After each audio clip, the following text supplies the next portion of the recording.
Uh-oh. So, hey everyone, sorry about that. I know we started going. I forgot to push the unmute button on my fancy system of technology here. Oh no. So, you saw all the screens, you saw Whitney, you saw me, you saw the countdown, you saw all of that, and you heard nothing. So, once again, I'm Chad. Whitney is here. We've got Willburr, Ellis, and Paula Kampf on the screen now. I'm not going to go through all of that again. I will say, normally we talk about some art. I'm really glad we did it now because now we have a little bit of extra time. We're not doing that this week because we really want to spend as much time for this. Thank you, Chris Schmidt, for throwing out the "We Can't Hear You." Makes a lot of sense. Not going to start over either. So that's live for you. Here we go. Show must go on. Absolutely. Okay. All right, sweet. So, shall we just do everything over again, or shall we? Live. We don't get to start over. It's one of the rules. Yeah. So we were just really saying how our day is going, and considering everything that's going on with our social climate, how difficult it's been, to have conversations, to get up and operate as if nothing is going on, as if nothing's wrong when we go to work, when we go to the grocery store. So we just really like to have a conversation about that with two of the folks who are active on the Near West Side in the Cleveland community, Paula and Willburr. So Chad, get us started. Okay, so I think we were still muted when we asked how everybody was doing. So I want to start with that, so that way I can pull up my notes and so I can actually start legitimately.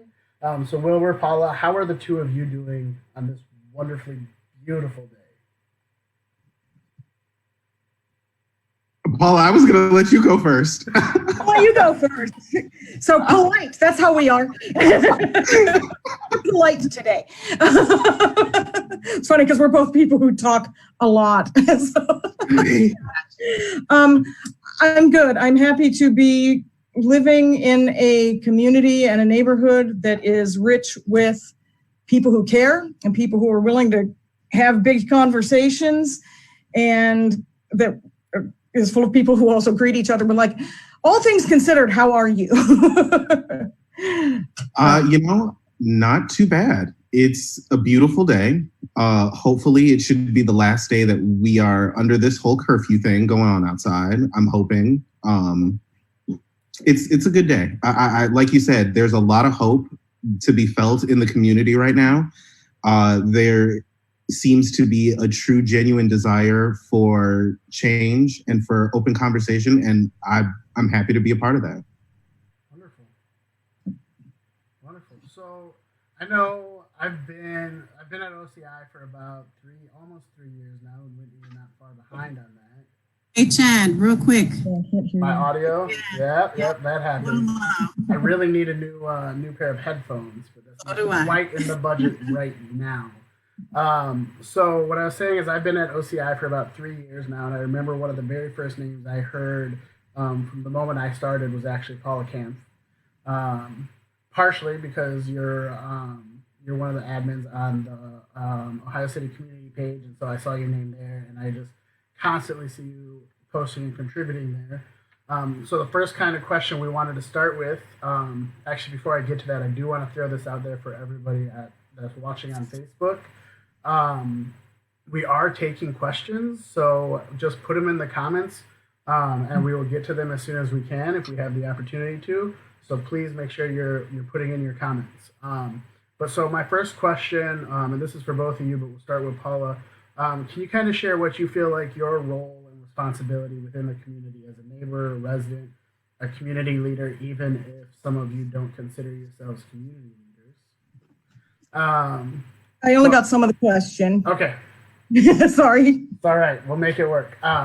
What do you think your role in the community is as a community leader, a neighbor, a resident, and how did that come to be? We'll just start there. Are we talking about Facebook specifically? No, in general in Ohio City. Yeah, okay. So that's fascinating to me. I moved here in 1999 after having already been involved with Near West Theater for a couple of years. And my kids and I were deeply involved with that amazing place and realized this was where we needed to be.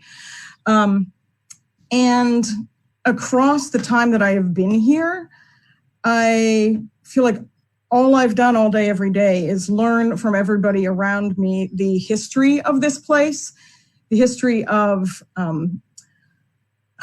immigration, the history of the Underground Railroad, the history of the arts and activism and places like, not even places, so much as communities formed around Near West Theater and the Catholic worker community and the Interreligious Task Force on Central America.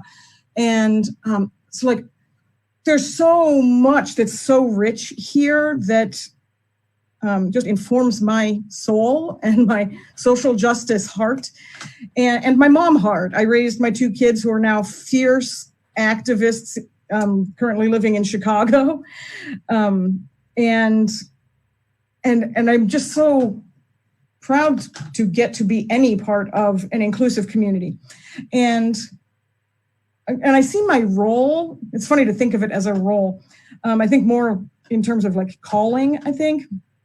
Like I feel like my personality and my skills draw me to want to engage as many people here as possible in the conversation of what does it mean to be neighbor? What does it mean to love each other? What does it mean to be community? And a lot of us disagree about a lot of stuff. Like it's not only about race stuff, it's about lots of stuff. But being able to find a place where we can converse and figure out how do we best serve each other? Because we're just part of something so much bigger than our individual selves.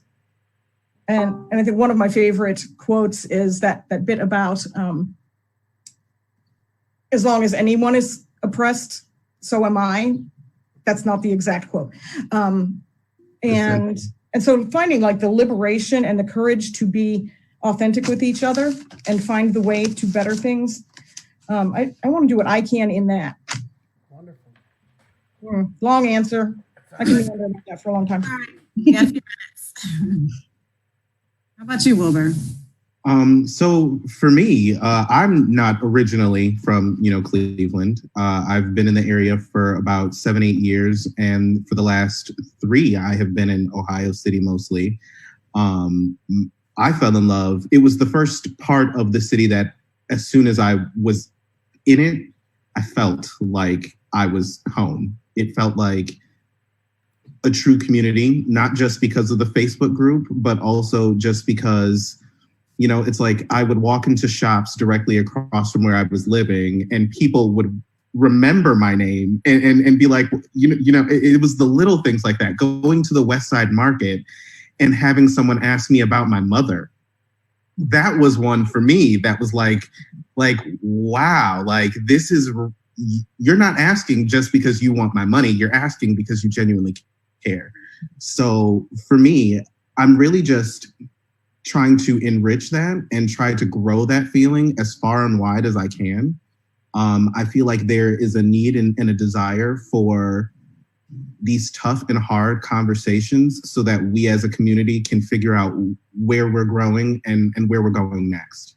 Because I think it's evident and obvious that whatever systems we're living with right now don't really work.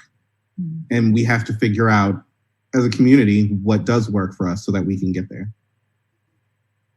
That's a really interesting point. I think that as we look at all the different types of neighborhoods in Cleveland or even in Ohio or around the country, Ohio City is super walkable. So that place attachment is really when someone recognizes you, you see them on a regular basis, even if there are different value systems and, just being respectful of how other people live. That includes, how they worship, how they date, whatever, any category. It's really about just how they look. It's about respecting everything.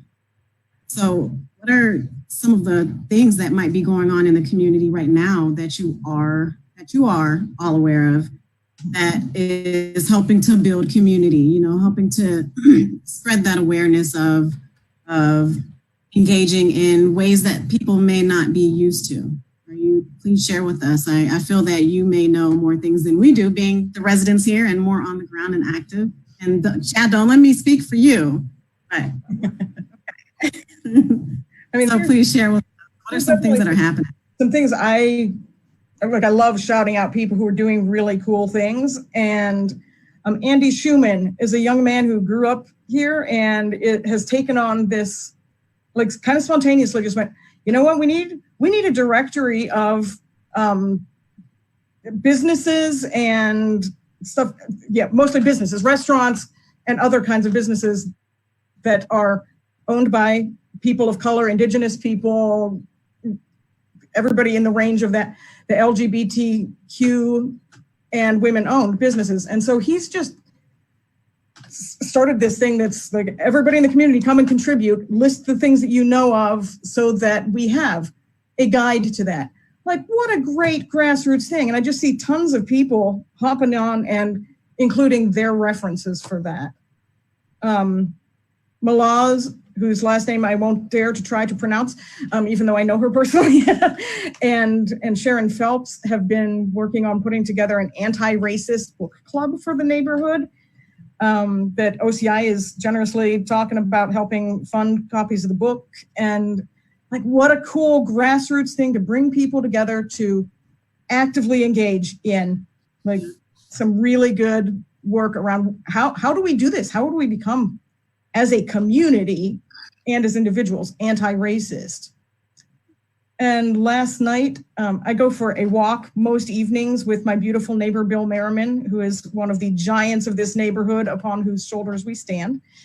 I could spend this entire time talking about the icons of this neighborhood, but he and I go for a walk most evenings, and we hopped down by St. John's, which is known as Station Hope in the Underground Railroad. And there were people of our block club who had organized and gone down there to do yard and garden work, just to make sure that this place that is of deep historic interest, but also like a spiritual home to this neighborhood. Like, what a core of, here's who we have been for longer than any of the people on this screen have been alive. And to have people committed to doing the work in that way, to preserve that and keep it as a place that we can engage together, is amazing. Joy Machines is donating to Birthing Beautiful Communities. Yes. Which I think is one of the rock star nonprofits in Cleveland. So cool. There are just so many great things going on. And my daughter, who grew up here, is putting together a social justice virtual camp for kids for this summer, and with different scaffolded age group things that people can line their kids up and work with their kids and her. And like, it makes me so proud as a mom, but also makes me so proud of this neighborhood, because that's momming I couldn't have done without everybody here. Takes a village. That's the thing, like, legit. And it's why I moved here. I wanted to raise my kids in a village, and this is that village. So, God, there are some great things. Oh, and Angela Trevisano has this great petition that most of you have seen. I think most of us on this screen have seen, petitioning. Hummus. Like, it seems so simple and so basic, but asking people to sign on and say, hey, City of Cleveland, there are a number of levels of injustice and absurdity to you, City of Cleveland, requiring that for a block party, we have to have 2 armed off-duty police officers. Like, there's so many ways that is contrary to community that I think it's just a beautiful thing that he took that initiative and is engaging people in it. That's off the top of my head, some of the cool things that are going on. There's a lot of great stuff. I mean, there's not just the conversations that we're starting and having where we're sharing information about brand new concepts and things that people are thinking about. There's also long-standing groups like Surge Northeast Ohio. They're a group of local white people who are working. This is from their website. They're working to undermine white supremacy. Sorry to interrupt, Wilbur, but for those who aren't aware, SURGE stands for Showing Up for Racial Justice. I've known a couple of people that are within Surge, and they do amazing things, and they do absolutely show up specifically for racial issues and working on justice. So they're phenomenal. You're going down again, Chad. I said Surge is amazing. That's all you need to know. SURJ. For so showing up for racial justice, but they're an incredible group. They've been pushing out a lot of the information that I've been trying to share with everyone in the group that we just started 4 or 5 days ago. There's also, the movement for Black Lives, which is what I appreciate so much about what they've done is they've literally spent the last 7 days giving out actionable steps of things that we can do to try in our own communities and environments, create more racial equity across just the board. And that's I think the goal. Yeah, I think there's a huge education piece because for some reason there's like a humongous disconnect, between the information that we're taught in school and then the information that we find out as we get older. And how can we share that information? And then also, I think people just have to be open to receiving it, which is sometimes keeps us where we are. Chad, you look like you were going to say something. I do. I just want to say, one of the things that I was just thinking about before we started today is things oftentimes, especially right now, the last 6 years that have been 2020, it feels like it's been this is so bad. Let's try get you a new headset. Hold on, we'll try this. All right. So the last few years that have been 2020 so far, because that's what it feels like, things have seemed really sad and depressed a lot of the times. Things have been really hard. But I will say this, I truly believe learning and finding this information is so much easier than it's ever been. Right? There's so many people sharing resources. There are so many resources out there. There's just so many opportunities to take that next step, which is phenomenal. And I absolutely love that. And I love that there are people in some of these other groups and on Facebook, in person, that are doing things like assembling book club or putting together a book club, which I imagine will ultimately end up in a book list that people can read. And I would love to see that. So let's work on a book list as well. But the restaurants and business owners, it's just amazing what's able to come out of this. And I can't say that enough. We do have a question from Donna on Facebook. Wants to know which block clubs you guys are involved with. I'm Franklin Clinton. I'm actually not involved in one, which is probably a terrible thing to say right now in this moment. But I mean, I need to find one to be more involved in. It's not terrible. I mean, there's a ton of reasons why people aren't involved in block clubs. And I'm, just being frank, I'm going to be honest about this. I've gotten feedback from folks that say block clubs aren't welcoming. I've gotten in multiple ways, whether it's racially motivated, whether it's socioeconomic status, or homeowners versus renters. That's still going on. I feel, based on what I've learned, I see it getting better within this community. But I mean, it's still an issue. So I don't think you should be ashamed. I think it's something that we need to be talking about so that we can address it. If you want to be involved in that specific block club, then, what can we do to encourage the block club leaders to be more open? One thing I will say is that I think the block club leaders in Ohio City are great people. We meet quarterly just with the block club leaders to talk more on equity. What does engagement really mean? Are there ways that we can make block clubs more social, as opposed to just business related? And if folks want to come together for those specific reasons, that's fine. We encourage other people to start their own resident groups if need be. And we've seen that happen a couple of times too, based on specific events that took place where folks come together to address it and then they continue to meet. So I think it's natural for folks to want to commune together, and especially if you have similar values and beliefs. And we encourage people to do that. Whatever that makes sense for you to do, however it makes sense for you. Okay. That is all. I say all that. One of the things that So you don't feel.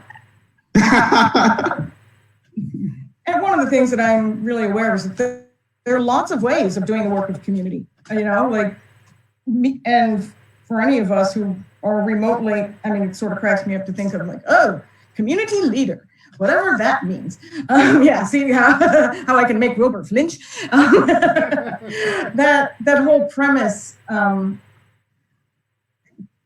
everybody is a leader in their own way. Every choice you make influences the people around you. And I'm a firm believer that whatever, and then there's like some scientific stuff in psychology and stuff about that also. But so every choice we make about whether to be constructive or contaminative, whether to be relational or isolationist, every single thing we choose is going to either make community or not. So everybody's a leader in every single thing they do, even though that's so true. Crazy thinking about that. But also, I think especially we need more people to realize that they have the ability to lead around them. I think a lot of people, we're coming to a period where a lot of people are finding their voice and they're realizing that they have the capacity and the ability to speak out. We're hearing this big thing about, silence is violence right now. I think that people are learning that just by saying something, you are capable of creating a massive amount of change in the direct area of people around you, and the people that are connected to you, even just digitally. If you think about it, every Facebook post that you put out has the potential to be seen, not just by your friends, but by their friends, and then by their friends' friends, which eventually becomes everybody. Which is also true of where we spend our money. Which restaurants do we go to? Mm-hmm. And how do we invest in,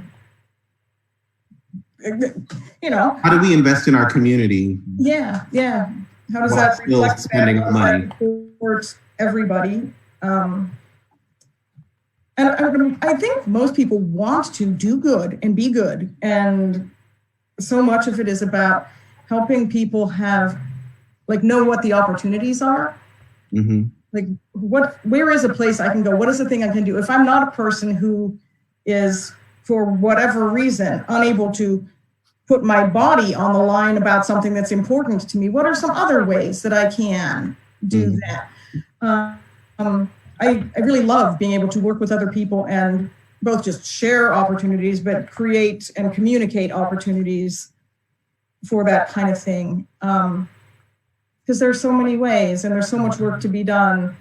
And so much work to be done. We are starting one of the longest, this is just the start of one of the longest battles that I feel like we're going to have to fight. But once it's over, I feel like the benefits when we look back are going to be that was totally worth it. I'm glad that we did that then so that we don't have to worry about our kids doing it later. I think that there's the potential right now, because of what's happening, to make the most amount of change that we can now, make the biggest splash, so that, we don't have any regrets. People are listening right now in a way that not just people are finding their voices, but people are listening in a way that I feel like 7 days ago, they weren't listening. People are making demands. This letter that's being sent to, Mayor Jackson from the Student Bar Association for Case Western Reserve, for Cleveland Marshall College of Law, for University of Akron School of Law. 7 days ago, this is not something that we could ever imagine that we were going to see. But, now people are not afraid to speak out and say, this is something that I need so that my community feels like something that I can feel safe in. Yeah. And I can appreciate, I'll give the city of Cleveland some props. They just recently had a hearing on Monday morning about putting in place a resolution that declares racism as a public health issue. And my thing is why has it taken so long? It's great, and it needs to happen.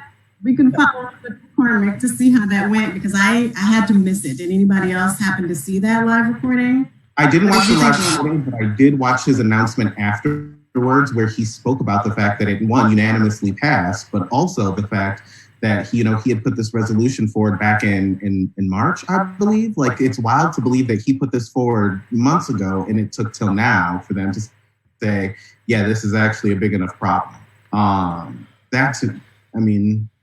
I'm grateful to him for taking the initiative to do that then.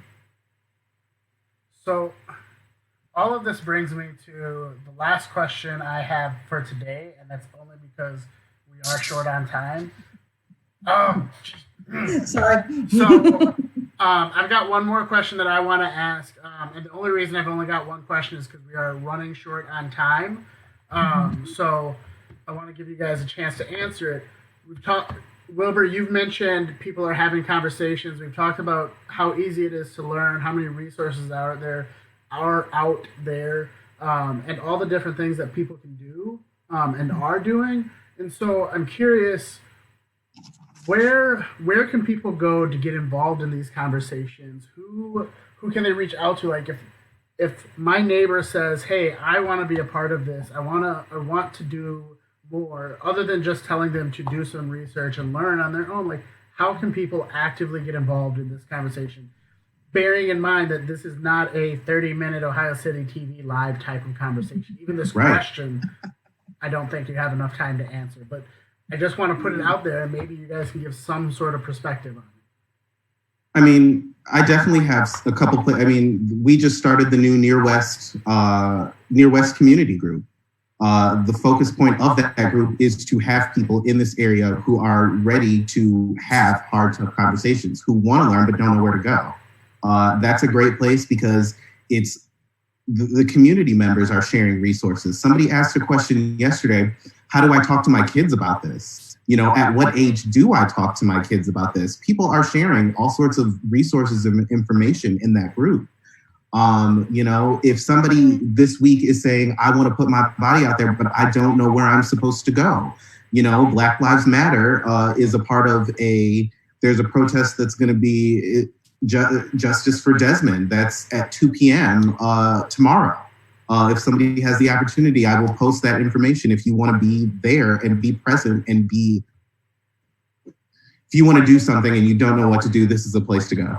And what's also great is that when you go to any of these events, there are so many people there that are connected. They can immediately plug you in to other people who are trying to do the same thing. I mean, everyone is trying to get their voice out, really out there right now. And I would also say, besides the Facebook group that we admin, I would say that each of us posts a lot pretty publicly on our personal Facebook pages, but also an amazing neighborhood resource about all things peace and justice is the Interreligious Task Force on Central America. Their office is on Bridge Avenue, and they just have been doing this work for a really long time. And they're really great at gathering calendars and lists of resources and getting word out about, via all kinds of social media and their email lists and stuff like that. I feel highly reliant on the wisdom of the people gathering that particular community also, both about like events and opportunities and workshops and learning, deep learning experiences and stuff too. So. That's good. I think that's great. I really, like Chad is saying, I would love to, if you have any links that you'd want to share, we'll be more than happy to post them. We're going to be starting, you mentioned the Anti-Racism Book Club, Paula, if you can keep us updated on that. Absolutely, yeah. Happy to share the information. And I know you'll put it on the Facebook page, the Ohio City Community Group. Keep you directly in the loop also. Okay. That would be awesome. So we can reach out to a wider audience. But that's all the questions that I have. I'd love to continue this conversation, and maybe we can have you on again and figure out a date, time in the near future. Sounds good. Thank you so much for having. I want to say us. Yes. Yeah, I don't want to speak for you, but okay, yeah. She speaks for us. Okay, thanks. That's kind of you. I just know that we're both feeling the real gratitude to get to broaden the conversation and invite people of all the scales of skin color and other backgrounds and kinds of diversity into deep relationship and conversation to be with each other and, you know, create beloved community, I guess, is my ultimate thing. To be the best neighbors. Yeah. Absolutely. And I want to say thank you. It takes time. Whitney and I, this is what we do to have these conversations and be a part of this. And so thank you for taking time out of your days to do this. And all of our guests that we've had in the past, if I haven't said it to them, thank you all. And everybody in the future, again, thank you. This takes time. And I appreciate so much having members of the community that are willing to come on and have these talks and be a part of conversations in general, whether it's about hard conversations or it's the councilman coming out and talking about trees. If you missed last week's, it's on the Facebook page, Tree Conversation with Councilman McCormick. Check it out. And I mean, even Karen Desitel, who I know Paula, you know, but she was our very first guest on Ohio City TV, and I'm just so excited and happy about how all of this has gone. So thank you so much. Thank you. Whitney, you got anything for our guests before we bid them adieu? No, just again, thank you, and we'll continue the conversation. Wonderful. All right, thank you guys. Enjoy the weather. All right, so now it's us and people can hear us, just the two of us. Do you have any updates before we sign off for the day, keeping in mind we are really tight on time?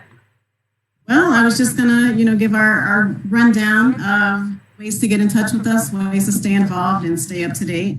If you can subscribe to the Ohio City text line by dialing 216-250-1919 and texting the word subscribe. And you'll get weekly notifications, things that are going on. I absolutely love that. Absolutely love that. I want to go ahead and say the same thing I said last week about the Special Improvement District. The catch this time is last week I said it was on Monday and Tuesday, and we had to push back because of the curfew that had been put in place. And so it will be next Monday and Tuesday, the 8th and the 9th. So come out, check it out. It's the same as last week. The information is up on the screen, and I believe I have it in the description as well. So come and check out our ambassadors and support the ambassadors and learn about the program as we expand. That's all I've got. I just want to say I love getting people to subscribe as we're still on, like right after I just said it. So thank you to the 3 people that just subscribed. That's amazing. I'm holding my phone in my hand and I feel like, wow. Wonderful. And I think our last update, as always, there is still, for those of you who might have forgotten, given everything that's going on, there is still a global pandemic going on right now. COVID-19 is still very much a real threat for a lot of people. In fact, for all of us. And so, if you're looking for information or resources, ohiocity.org/COVID-19 is where you can get a lot of local resources. And if you're looking for broader information, support the CDC. Go check out the CDC. They have a ton of information. That's all I've got for us today. Everybody. Thanks, Chad. Bye-bye. Have a good one.